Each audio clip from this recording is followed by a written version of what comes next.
नमस्कार मो दीपक सेनापति आज शुणा मनोज दास परिवेशित गोटे चमत्कार कहानी भाग्य विजेता राजपुत्र परिवेशन परशुराम बेहेरा।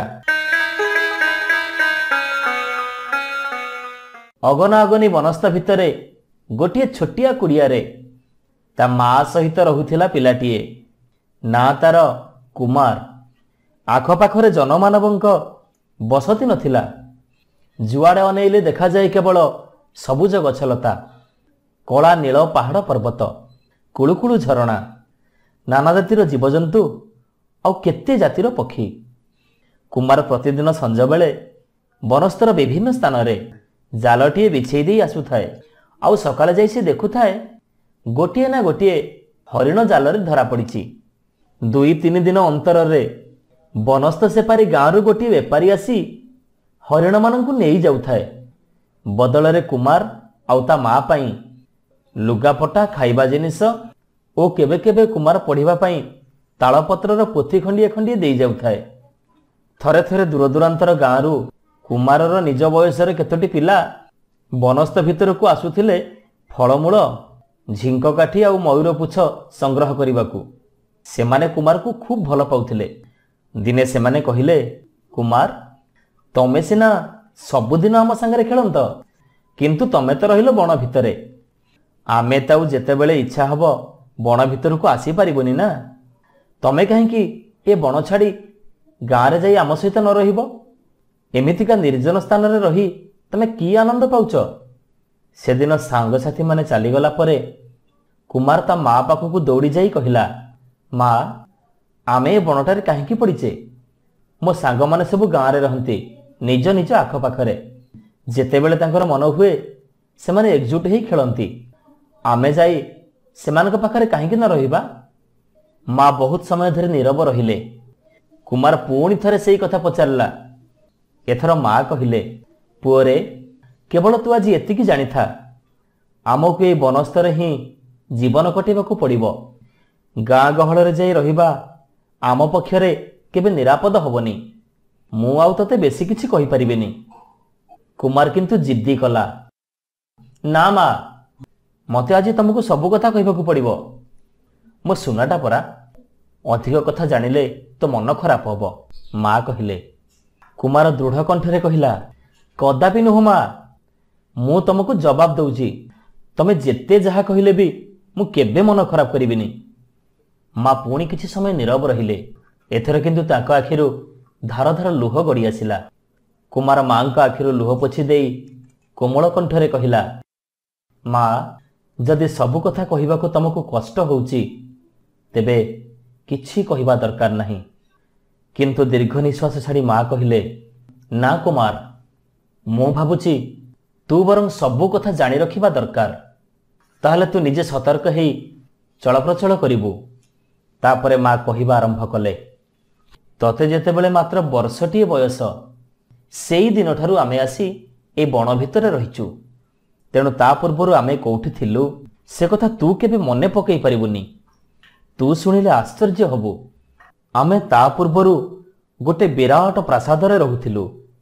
तो बापा थिले ए राज्यर राजा, तांकर एकमात्र संतान हिसाब रे। वर्तमान तू ए राज्यर राजा ही थांतु, किंतु विधि आमर बाम हेला। जो रातिरे तोर जन्म हेला सेई रातिरे सारा नगर सारा राजधानी रे आनंदर सुओ बहिगला। किंतु तते जन्म दे सारिबा परे मु गभीर निदरे सोई पड़िथिली। मझी रातिरे जेतेबेले मोर निद भांगिला सेतेबेले मोर परिचारिका माने सोई पड़िथांती। मु सेतेबेले धीरे धीरे आखि खोलिली। हठात विस्मित ही मु देखिली जे एक आलोकमय पुरुष मो सेज पाखरु चली जाउचंती। शिशुटीए जन्म होबा परे विधाता पुरुष आसी शिशुर कपाल रे तार भाग्यलिपि लेखि देई जानती। विधाता पुरुष अवश्य साधारणतः अदृश्य भाव रे जीवा आसीबा करंती, किंतु थरे थरे दैवात से देखा जानती मध्य। जहांकु मु देखिली से जे सेई विधाता पुरुष एई कथा अनुमान करी मु तत्क्षणात उठी जाई तांको आगरे बसी पड़िली। आउ तो कपाल रे कोन लेखा हला बोली जानिबाकू चाहिली। से कथा कहिबाकू मना करिदेले। मु किंतु कथाटाकू निश्चय शुणिबी बोली जिद धरी बसिली। ସେ ମୋ ପ୍ରଶ୍ନର ଉତ୍ତର ନଦେଲେ ମୁଁ ତାଙ୍କୁ ବାଟ ଛାଡ଼ିବିନି ବୋଲି କହିଲି। ଅବଶେଷରେ ସେ ବାଧ୍ୟ ହୋଇ କହିଲେ। କିନ୍ତୁ ସେ ଯେଉଁ କହିଲେ ମୋ ହୃଦୟରେ ଯେଉଁ ବଜ୍ରାଘାତ ହେଲା, କିନ୍ତୁ ସେ ଯାହା କହିଲେ ମୋ ହୃଦୟରେ ଯେମିତି ବଜ୍ରାଘାତ ହେଲା। ସେ କହିଲେ, ଆଜୀବନ ଗରିବ ଭାବରେ ଚଳିବାକୁ ହବ ବୋଲି ତୋ କପାଳରେ ଲେଖା ହେଇଛି। ବର୍ଷଟିଏ ନ ପୁରୁଣୁ ତୋ ବାପା ମରିଗଲେ। ଯେଉଁ ମନ୍ତ୍ରୀ ଉପରେ ସେ ବହୁତ ବିଶ୍ୱାସ ରଖିଥିଲେ, ସେ ତତେ ମାରିଦେବା ପାଇଁ ଷଡ଼ଯନ୍ତ୍ର କଲା। ରାଜ୍ୟଠାରୁ ତୋ ଜୀବନ ମୋ ପାଖରେ କୋଟି ଗୁଣରେ ମୂଲ୍ୟବାନ। ତେଣୁ ଷଡ଼ଯନ୍ତ୍ରର ଆଭାସ ପାଇବା ମାତ୍ରେ ଦିନେ ରାତିରେ ମୁଁ ତତେ ଧରି ମୁଁ ଏଇ ଅରଣ୍ୟ ଭିତରକୁ ପଳେଇ ଆସିଲି। ସେଇ ବିଶ୍ୱାସଘାତକ ମନ୍ତ୍ରୀ ଏବେ ଏଇ ଦେଶର ରାଜା। ଆମେମାନେ ଏଠି ରହିଛୁ ବୋଲି ସେ ଜାଣିନି। ମୁଁ କାହିଁକି ଏ ଜାଗାକୁ ଛାଡ଼ିକି ଯିବାକୁ ଚାହୁଁନି, ଏଥର ତୁ ସେ କଥା ଭଲ ଭାବରେ ବୁଝିପାରୁଥିବୁ। ବିଧାତା ପୁରୁଷ ମୋତେ ଏଇ ପ୍ରତିଶ୍ରୁତି ଦେଇଥିଲେ ଯେ ତୁ ଗରିବ ହେଲେ ବି ତତେ କେବେ ଅନାହାରରେ ରହିବାକୁ ପଡ଼ିବନି। ତୋ କପାଳରେ ସବୁଦିନ ଗୋଟିଏ ହରିଣ ଲେଖା ହେଇଛି। କିଛି ଦିନ ଆଗ ଯାଏ ମୁଁ ଜାଲ ବିଛଉଥିଲି। କେଉଁଦିନ ହରିଣଟା ପଡ଼ୁଥିଲା ତ କେଉଁଦିନ ପଡ଼ୁନଥିଲା। ଯେଉଁ ଦିନଠାରୁ ତୁ ବିଛଉଛୁ ଗୋଟିଏ ନା ଗୋଟିଏ ହରିଣ ଜାଲରେ ନିଶ୍ଚୟ ପଡ଼ୁଛି। ଏ କଥା କହିଲା ବେଳକୁ ମୋ ଛାତି ଯେମିତି ଫାଟି ଯାଉଛି। କିନ୍ତୁ ବାପରେ, ତତେ ସାରା ଜୀବନ ଏମିତି ଭାବରେ ହିଁ କଟେଇବାକୁ ପଡ଼ିବ। କୁମାର ଦୀର୍ଘ ନିଶ୍ୱାସ ଛାଡ଼ି କହିଲା, ମା, ମୋ ହୃଦୟ ଏଇ କଥା ଭାବି ଫାଟି ଯାଉଛି ଯେ ତମେ ଦିନେ ଥିଲ ରାଣୀ, ବର୍ତ୍ତମାନ ହେଇଥାନ୍ତ ରାଜମାତା, ଅଥଚ ତମକୁ ଏମିତି ଦିନହୀନ ଭାବରେ ଦିନ କାଟିବାକୁ ପଡ଼ୁଛି। ମୁଁ ତ କେବେ ଅଧିକ ସୁଖ ସ୍ୱଚ୍ଛନ୍ଦ ଜାଣିନି, ତେଣୁ ମୋତେ କାହିଁକି କଷ୍ଟ ହେବ। କିନ୍ତୁ ବର୍ତ୍ତମାନ ଯେତେବେଳେ ମୁଁ ଆମର ପ୍ରକୃତ ପରିଚୟ ଜାଣିଲିଣି, ଆଉ ଆମ ମନ୍ତ୍ରୀଙ୍କର ବିଶ୍ୱାସଘାତକତା କଥା ବୁଝିଲିଣି, ଆଉ ମୁଁ ଥୟ ଧରି ରହିପାରିବିନି। ମା, ମନ୍ତ୍ରୀଙ୍କୁ ବିତାଡ଼ିତ କରି ମୋର ପିତୃରାଜ୍ୟ ଉଦ୍ଧାର କରିବା ପାଇଁ ମୋତେ କିଛି ନା କିଛି କରିବାକୁ ହବ। ମା କହିଲେ, ପୁଅରେ, ସେ କଥା ସବୁ ଭାବି ଲାଭ ନାହିଁ। ତତେ ଏମିତି ଭାବରେ ରହିବାକୁ ହବ ଯାହା ତୋ ଭାଗ୍ୟରେ ଲେଖା ହେଇଛି। ମୋ ଭାଗ୍ୟର ଲେଖନକୁ ମୁଁ ଓଲଟେଇ ଦେବି। ମା, ବଜ୍ର ଗମ୍ଭୀର କଣ୍ଠରେ କୁମାର କହିଲା। ମା ତେଣିକି ଚୁପ୍ ରହିଲେ। ଦୀର୍ଘ ସମୟ ଧରି କୁମାର ଆଖି ବୁଜି ବସି ରହିଲା। ତାପରେ ହଠାତ୍ ତା ମୁହଁ ଉଜ୍ଜଳ ଦେଖାଗଲା। ସେ ମାକୁ ପଚାରିଲା, ଆଚ୍ଛା ମା, ବିଧାତା ପୁରୁଷ କହିଥିଲେ ପରା ପ୍ରତ୍ୟେକ ରାତିରେ ମୋ ଜାଲରେ ଗୋଟାଏ ଲେଖା ହରିଣ ପଡ଼ିବ? ମା କହିଲେ, ହଁ। କୁମାର କହିଲା, ଭଲ କଥା। ଏଇଠୁ ଭାଗ୍ୟ ସହିତ ମୋର ଯୁଦ୍ଧ ଆରମ୍ଭ ହବ। ମା, ପ୍ରତିଦିନ ସଞ୍ଜରେ କୁମାର ବନସ୍ତର 10ଟି ସ୍ଥାନରେ 10ଟି ଜାଲ ବିଛଉଥିଲା। ସେଦିନ ସେ କିନ୍ତୁ 5ଟି ସ୍ଥାନରେ ବିଛେଇଲା। କିନ୍ତୁ ସକାଳକୁ ଦେଖାଗଲା ତା ଭିତରୁ ଗୋଟିଏ ଜାଲରେ ହରିଣଟିଏ ଧରା ପଡ଼ିଛି। ସେଦିନ ସଞ୍ଜରେ ସେ ମାତ୍ର ଗୋଟିଏ ଜାଲ ବିଛେଇଲା। ସକାଳେ ଦେଖାଗଲା ସେଥିରେ ହରିଣଟିଏ ପଡ଼ିଛି। ତା ପରଦିନ ସଞ୍ଜରେ ସେ ଆଉ ତଳେ ଜାଲ ନ ବିଛେଇ କୁଡ଼ିଆ ଉପରେ ବିଛେଇଲା। ତଥାପି ତା ପରଦିନ ସକାଳୁ ଦେଖିଲା ସେଥିରେ ହରିଣଟିଏ ପଡ଼ିଛି। ତା ପରଦିନ ସଞ୍ଜରେ ସେ ଗୋଟିଏ ଉଚ୍ଚ ଗଛର ଚୂଡ଼ାରେ ଜାଲ ବାନ୍ଧି ଦେଇ ଆସିଲା। ତଥାପି ସକାଳେ ସେଥିରେ ହରିଣଟିଏ ପଡ଼ିଛି। ତା ପରଦିନ ସଞ୍ଜରେ ସେ ଯେ କେବଳ ସେଇ ଗଛ ଅଗରେ ଜାଲ ବାନ୍ଧିଲା ତା ନୁହଁ, ସେ ଗଛ ଚାରିପଟରେ ନିଆଁ ଜଳେଇ ଦେଲା। ରାତି ଅଧରେ ତାର ନିଦ ଭାଙ୍ଗିଗଲା। ସେ ଆଖି ଖୋଲି ଦେଖିଲା ତା ସେଜ ପାଖରେ ଛିଡ଼ା ହୋଇ ଜଣେ ଜ୍ୟୋତିର୍ମୟ ପୁରୁଷ ଜୋର ଜୋର ନିଶ୍ୱାସ ନେଉଛନ୍ତି। ତାଙ୍କ ଦେହ ସିଝି ଯାଇଛି। କୁମାର ସାଙ୍ଗେ ସାଙ୍ଗେ ବୁଝିପାରିଲା ଯେ ଆଗନ୍ତୁକ ହେଉଛନ୍ତି ସ୍ୱୟଂ ବିଧାତା ପୁରୁଷ। ବିଧାତା ପୁରୁଷ ପଚାରିଲେ, ଗଛ ଉପରେ ଜାଲ ବାନ୍ଧିବା ଆଉ ଗଛ ଚାରିପଟରେ ନିଆଁ ଜାଳିବା, ଏସବୁର ମାନେ କ'ଣ? ଏସବୁ ଦୁଷ୍ଟାମି କରିବା ପଛରେ କ'ଣ ଉଦ୍ଦେଶ୍ୟ ରହିଛି? କୁମାର କହିଲା, କୌଣସି ଦୁଷ୍ଟାମି କରିବା ମୋର ଉଦ୍ଦେଶ୍ୟ ନୁହଁ। କେବଳ ଆମ ମନ୍ତ୍ରୀର ଦୁଷ୍ଟାମିର ପ୍ରତିଶୋଧ ନେବା ମୋର ଉଦ୍ଦେଶ୍ୟ। ମୁଁ ମୋର ରାଜ୍ୟ ଫେରି ପାଇବାକୁ ଚାହେଁ। ବିଧାତା ପୁରୁଷ କହିଲେ, କିନ୍ତୁ ତମେ କେମିତି ରାଜ୍ୟ ଭୋଗ କରିବ? ଗରିବ ହେଇ ଜୀବନ କଟେଇବା ତମ ଭାଗ୍ୟର ଲେଖନ। ଏବେ କୁମାର କହିଲା, ଭାଗ୍ୟର ଲେଖନ କଥା ଯଦି କହୁଛ, ତେବେ ପ୍ରତିଦିନ ଗୋଟିଏ ହରିଣ ପାଇବା ମଧ୍ୟ ମୋ ଭାଗ୍ୟର ଲେଖନ। ମୁଁ କେଉଁଠି ଜାଲ ବିଛେଇଲି ନ ବିଛେଇଲି ସେଥିରେ ତମର କ'ଣ କହିବାର ଅଛି?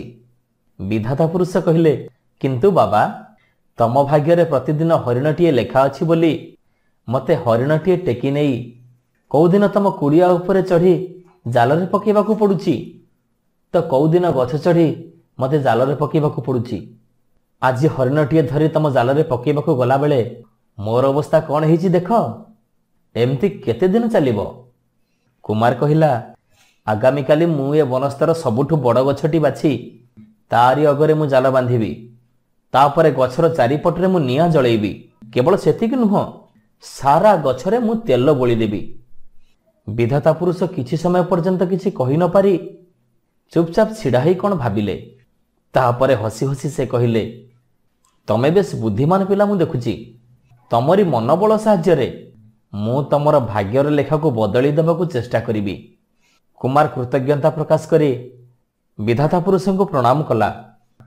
ଆଉ ସେଇଭଳି ଅବସ୍ଥାରେ ସେ ଗଭୀର ନିଦରେ ଶୋଇଗଲା।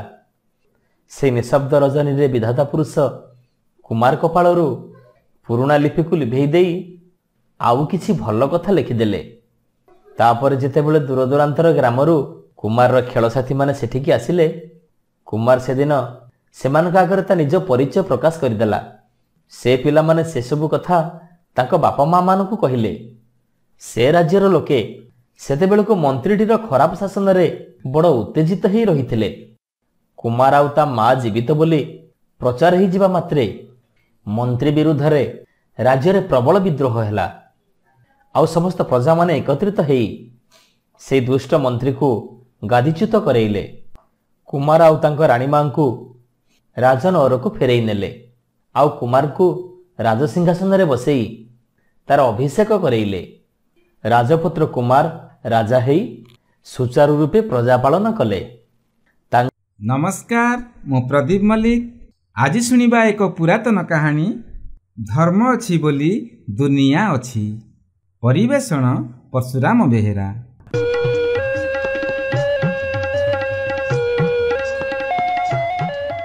ଜଙ୍ଗଲ ପାଖରେ ଗାଁଟିଏ ଥିଲା। ସେଇ ଗାଁରେ ସଭିଏ ଥିଲେ ବ୍ରାହ୍ମଣ। ସେମାନେ ସମସ୍ତେ ଥିଲେ ଅତି ସଚ୍ଚୋଟ ଆଉ ଧାର୍ମିକ। ସଭିଏ ସରଳ ଜୀବନ ଯାପନ କରୁଥିଲେ। ସକାଳେ ସନ୍ଧ୍ୟାରେ ପୂଜା ଅର୍ଚ୍ଚନା କରୁଥିଲେ। ବେଦ ପାଠରେ ସମସ୍ତେ ନିପୁଣ ଥିଲେ। ନୀତି ନିୟମ ମାନି ଚଳୁଥିଲେ। ପ୍ରତ୍ୟେକଙ୍କ ଘରେ ହୋମକୁଣ୍ଡ ଥିଲା। ସେଇ ହୋମକୁଣ୍ଡରେ ଅହର୍ନିଶି ନିଆଁ ଜଳୁଥିଲା। ଦିନେ ଗୋଟିଏ ବ୍ରାହ୍ମଣ ପରିବାରରେ ଘଟଣାଟିଏ ଘଟିଲା। ସେଇ ଘରର ସବା ସାନ ବୋହୂକୁ ଅଧରାତିରେ ପରିସ୍ରା ମାଡ଼ିଲା। ଅନ୍ଧାର ରାତିରେ ଏକୁଟିଆ ପଦାକୁ ଯାଇ ପରିସ୍ରା କରିବାକୁ ତାକୁ ଡର ଲାଗିଲା। ତେଣୁ ସେ ତାଙ୍କ ଘର ମଝିରେ ଜଳୁଥିବା ପବିତ୍ର ହୋମକୁଣ୍ଡରେ ପରିସ୍ରା କରିଦେଲା। ପରିସ୍ରା କରିସାରି ସେ ଆରାମରେ ଶୋଇପଡ଼ିଲା। ସକାଳ ହେବା ମାତ୍ରେ ବ୍ରାହ୍ମଣ ପରିବାରର ସଭିଏଁ ଆଶ୍ଚର୍ଯ୍ୟ ହୋଇଗଲେ।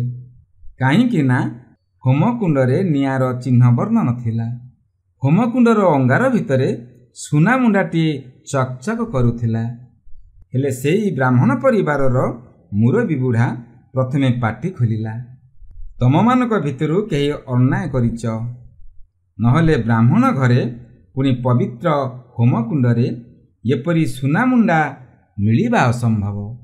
ଘରର ସମସ୍ତଙ୍କୁ ଜଣ ଜଣ କରି ସେ ପଚାରିଲା, କୁହ, ସତ କୁହ, କିଏ କ'ଣ ଅନ୍ୟାୟ କରିଛ କୁହ। ଶେଷରେ ସବା ସାନ ବୋହୂ ଗତ ରାତିରେ କରିଥିବା ଅପକର୍ମ କଥା ସତ ସତ ମାନିଗଲା। ଘରର ମୁରବୀ ବୁଢ଼ା ସାନ ବୋହୂକୁ ଚେତେଇ ଦେଲା, ଖବରଦାର, ଏପରି ଅନ୍ୟାୟ କାମ କେବେ କରିବନି, କଲେ ପରିବାରରେ ବିପତ୍ତି ଦେଖାଦେବ, ଧର୍ମ ସହିବନି। ଶେଷରେ ଅନ୍ୟମାନଙ୍କୁ ମଧ୍ୟ ବୁଢ଼ା ଏପରି କୁକର୍ମ ନ କରିବାକୁ ଚେତେଇ ଦେଲା। ଏବଂ ରାତିରେ ସାନ ବୋହୂ ପରିସ୍ରା କରିବାକୁ ଉଠିଲେ ଘରର ଜଣେ ସ୍ତ୍ରୀ ଲୋକ ତା ସାଙ୍ଗରେ ଯିବାର ବ୍ୟବସ୍ଥା କଲେ। ହେଲେ ଏପରି ଅଲୌକିକ ଘଟଣାରେ ଗାଁ ସାରା ଚହଳ ପଡ଼ିଗଲା। ତା ପରଦିନ 3-4ଟି ବ୍ରାହ୍ମଣ ପରିବାରର ସ୍ତ୍ରୀ ଲୋକମାନେ ରାତିରେ ସେମାନଙ୍କ ଘରର ଜଳନ୍ତା ହୋମକୁଣ୍ଡରେ ପରିସ୍ରା କଲେ ଏବଂ ପରଦିନ ସକାଳକୁ ହୋମକୁଣ୍ଡରୁ ସୁନାମୁଣ୍ଡା ପାଇଲେ। ପରେ ପରେ ପ୍ରତ୍ୟେକ ବ୍ରାହ୍ମଣ ପରିବାରର ହୋମକୁଣ୍ଡରୁ ଫି ଦିନ ସକାଳକୁ ସୁନାମୁଣ୍ଡା ମିଳିବାକୁ ଲାଗିଲା। ଗାଁର ପ୍ରାୟ ସବୁ ବ୍ରାହ୍ମଣ ପରିବାର ରାତାରାତି ଧନୀ ହୋଇଗଲେ। ସେମାନେ ଚାଳ ଘର ଭାଙ୍ଗି କୋଠା ଘର ତିଆରି କଲେ। ଝିଅ ବାହାଘରରେ ପ୍ରଚୁର ଯୌତୁକ ଦେଲେ। ଦାମୀ ରେଶମୀ ପୋଷାକରେ ସୁନା ଗହଣାରେ ନିଜକୁ ସଜାଇଲେ। ଫଳରେ ବ୍ରାହ୍ମଣ ଗାଁଟି ପୂର୍ବର ଗାଁ ହେଇ ଆଉ ରହିଲାନି, ସହର ପାଲଟିଗଲା। ହେଲେ ସେହି ସହର ଶେଷ ମୁଣ୍ଡରେ ସେହି ବ୍ରାହ୍ମଣ ପରିବାରର ଛୋଟ ଚାଳ ଘରଟି ଅତି ଅସହାୟ ଅବସ୍ଥାରେ ଠିଆ ହୋଇଥିଲା। ସେହି ପରିବାରର ବ୍ରାହ୍ମଣୀ ନିଇତି ସେମାନଙ୍କର ଦାରିଦ୍ର୍ୟ ପାଇଁ ବୁଢ଼ା ବ୍ରାହ୍ମଣ ସହିତ କଳି କରୁଥିଲା। ଥରେ ପରିସ୍ରା କଲେ ତ ଆମେ ଅନେକ ଦିନ ଆରାମରେ ଚଳି ଯାଇପାରିବା। ଆମର ଆଉ ଖାଇବାକୁ ନିଅଣ୍ଟ ହେବନି କି ପିନ୍ଧିବାକୁ ଅଭାବ ରହିବନି। ସାରା ଜୀବନ ଏମିତି ଗରିବ ହେଇ ରହିବା କିଆଁ? ଏମିତି ବ୍ରାହ୍ମଣୀ କେତେବେଳେ ବକର ବକର ହୁଏ, ପୁଣି କେତେବେଳେ ବ୍ରାହ୍ମଣ ବୁଢ଼ାର ଗୋଳ ତଳେ ପଡ଼ି ଅନୁରୋଧ କରେ। ତଥାପି ବ୍ରାହ୍ମଣ ବୁଢ଼ା ଥିଲା ନିଜ ଜିଦରେ ଅଟଳ, ନୀରବ ନିଶ୍ଚଳ। ଦିନେ ବ୍ରାହ୍ମଣୀ ଅତ୍ୟନ୍ତ ବିରକ୍ତ ହେଲା। ଶେଷରେ ବ୍ରାହ୍ମଣ ପାଟି ଫିଟାଇଲା, କହିଲା, ଏ ଗାଁଟିରେ ଟିକିଏ ବି ଅଶାନ୍ତି ନାହିଁ। ସଭିଏ ହସ ଖୁସିରେ ଚଳୁଛନ୍ତି।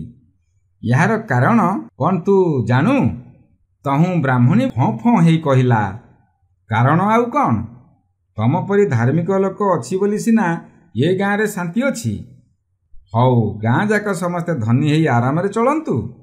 ତମେ ତମ ନୀତି ଆଦର୍ଶକୁ ଜାବୁଡ଼ି ଧରି ଭୋକ ଉପାସରେ ମରୁଥା, ଆଉ ତମ ସାଙ୍ଗରେ ଆମକୁ ବି ମାରୁଥା।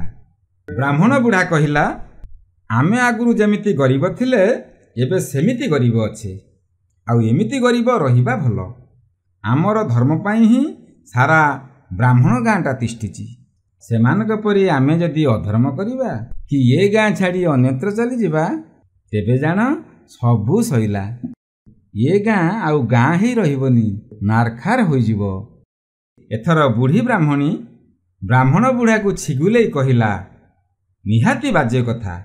ଆମେ ଗରିବ ହେଇ ଆମ ଧନୀ ପଡ଼ୋଶୀମାନଙ୍କୁ ବଞ୍ଚେଇ ରଖିଛୁ, ଏକଥା ତମ ପରି ମୁରବୀ ମୁହଁରେ ଶୋଭା ପାଏନା। ଏଥର ବ୍ରାହ୍ମଣ ବୁଢ଼ା କହିଲା, ମୋ କଥା ସତେ କି ମିଛ ଦେଖିବୁ, ରହିଥା। ଏବେ ଚାଲ ସଭିଏଁ ଏ ଗାଁ ଛାଡ଼ି ଅନ୍ୟ ଗାଁକୁ ପଳେଇବା। ପଳେଇ ଗଲା ପରେ ତୁ ଦେଖିବୁ ଗାଁରେ କ'ଣ କ'ଣ ସବୁ ଘଟୁଛି।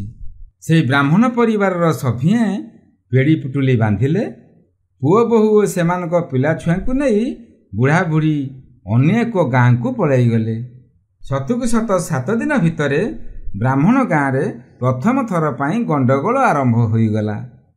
କେହି କାହାରି ସିରି ସହିପାରିଲେନି। ଜମି ଜମାକୁ ନେଇ ମାଲି ମକଦ୍ଦମା ଆରମ୍ଭ ହୋଇଗଲା। ବାଡ଼ିଆବାଡ଼ି ହେଲେ, ଝିଅ ବୋହୂଙ୍କ ଇଜ୍ଜତ ଲୁଟିଲେ। ସୁନାମୁଣ୍ଡା ଲୋଭରେ ଗାଁର ସଭିଏ ନିଜ ନିଜ ଘରର ହୋମକୁଣ୍ଡରେ ସବୁବେଳେ ପରିସ୍ରା କଲେ। ହୀରା ମିଳିବ ବୋଲି କେହି କେହି ଘରର ହୋମକୁଣ୍ଡରେ ଝାଡ଼ା ବି ଫେରିଲେ। ଏମିତି ଖୁବ୍ ଅଳ୍ପ ଦିନରେ ସାରା ଗାଁଟା ନାରଖାର ହୋଇଗଲା। ଶେଷକୁ ଗାଁର ଦଳେ ବ୍ରାହ୍ମଣ ଆର ଦଳଙ୍କ ଘରେ ରାତିରେ ନିଆଁ ଲଗେଇଦେଲେ। କେତେ ମଣିଷ ଗୋରୁ ଗାଈ ନିଆଁରେ ପୋଡ଼ି ହେଇ ମଲେ। ଏ ଖବର ବିଜୁଳି ବେଗରେ ଆଖପାଖ ଅଞ୍ଚଳରେ ଚହଳ ପକେଇଦେଲା। ସେଇ ଗରିବ ବ୍ରାହ୍ମଣ ପରିବାର ସଭିଏଁ ଏ ଖବର ପାଇଲେ। ପରିବାରର ମୁରବୀ ସେଇ ବୁଢ଼ା ବ୍ରାହ୍ମଣ ସମସ୍ତଙ୍କୁ କହିଲା, ଦେଖିଲ ତ, ଜଣେ ଧାର୍ମିକର ଧର୍ମ ଖାଲି ତାକୁ ନୁହେଁ, ତା ଆଖପାଖରେ ରହୁଥିବା ଲୋକମାନଙ୍କୁ ବଞ୍ଚାଏ, ବିପଦ ଆପଦରୁ ସେମାନଙ୍କୁ ରକ୍ଷା କରେ।